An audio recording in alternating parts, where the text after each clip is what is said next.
Yep, we're good. Oh, okay, cool.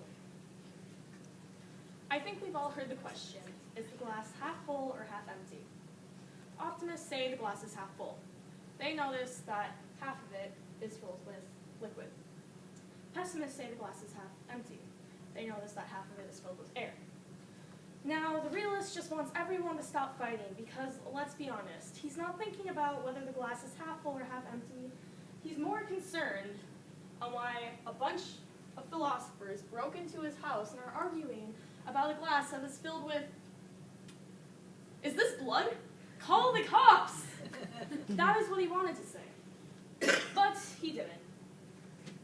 Because he knew that if he said anything, the philosophers would be angry with him for interrupting. So he just decides to go about his day. Then he hears something he just can't ignore. The pessimists are saying they're better than the optimists because they're realistic. But the realist said, no, that's not true. I'm the realistic one. It even says it in my name. What's unrealistic in this situation is thinking we can take someone's beliefs and act as though they are facts when it's only an opinion.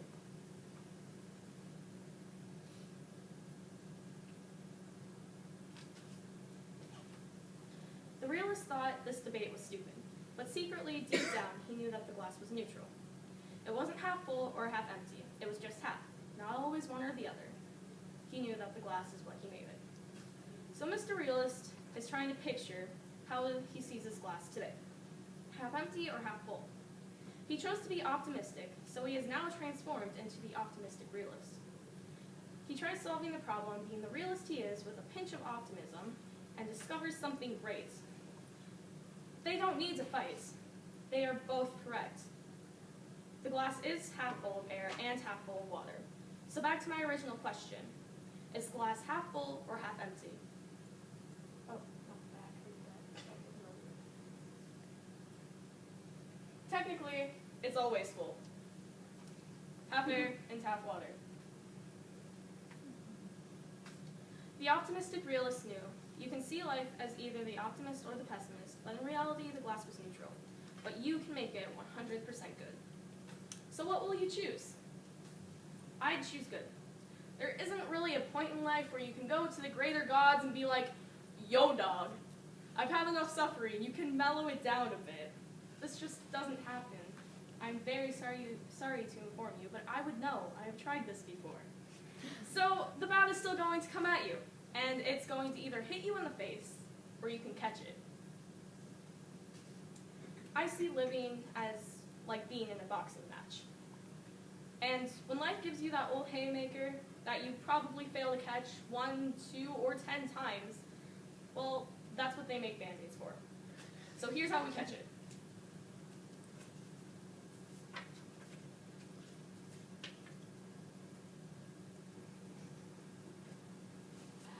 Just wait for the, yeah, that one. Okay.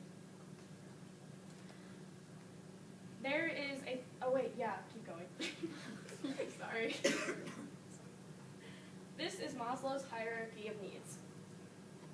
At the bottom, we have people's physical needs, or physiological needs.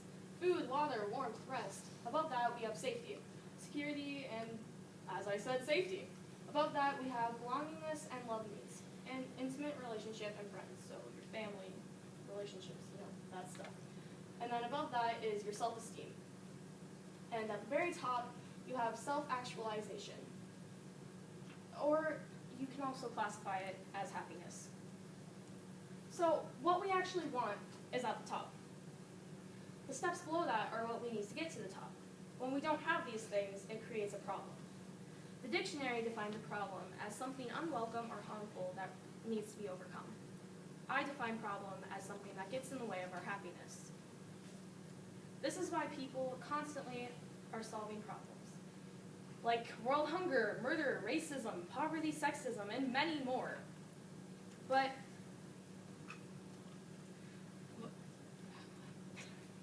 what if instead of solving these problems, we learned how to be happy without fixing them, which would mean they are no longer problems because they don't get in the way of our happiness. Pavlov discovered this thing called classic conditioning. This is where two stimuli are repeatedly paired then the response from the second stimuli is eventually also triggered by the first stimuli. Or we can look at this. This is an example. If you give a dog steak, he'll drool. And then if you ring a bell, he won't. But if you ring the bell and then give the dog steak, eventually he will start drooling when he hears the bell, instead of just when he sees food. We do the same thing, and most of us don't even realize it. When there's lightning, we cover our ears because we think that there's thunder afterwards.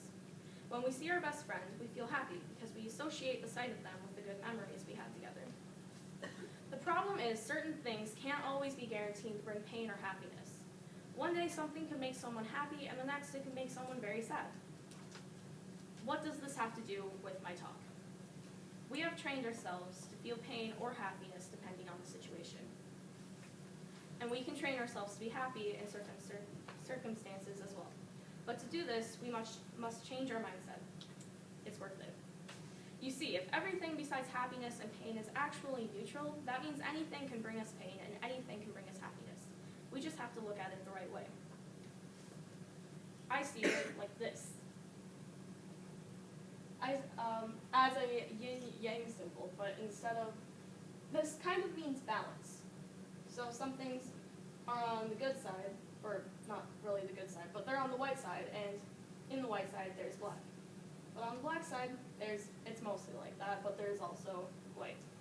I see it as good and bad though. So in all good there is bad, but in all bad, more importantly, there is good. So for all the bad something can bring, it can bring something just as good. Like the glass metaphor. We see water is good and the air is bad. But I see it as neutral, and I have the power to make it good because even when the glass isn't half full, it's still full of something that I can make great. So what do we have to do? We must untrain ourselves from thinking some things will bring happiness and some will bring pain. Then retrain ourselves to see things the way they are. Not good or bad, just as things. Once we do this, we must know we have the power to make it good. And I know what you're thinking. Well, that's a nice theory. Good luck being happy when people are murdered and dying of starvation. Yeah, I get it. My idea sounds unrealistic. But you know what sounded unrealistic a couple centuries ago? A light bulb. That didn't stop Edison. And look where we are now. We're going to the moon. Now they're trying to give us tours through space. Technology, theories, people, and all the other things today are so unique and magical. I don't know how it works, but it happens right before my eyes every day. These things that we think are so normal used to be unrealistic. A while ago, this was there impossible, but I'm telling you, just leave some room for open-minded thinking, and tomorrow it'll be I'm possible. Here's proof that this theory happens in real life. Anne Frank. She was in the Holocaust. She was in the Holocaust. She didn't have any of these things except for the top one.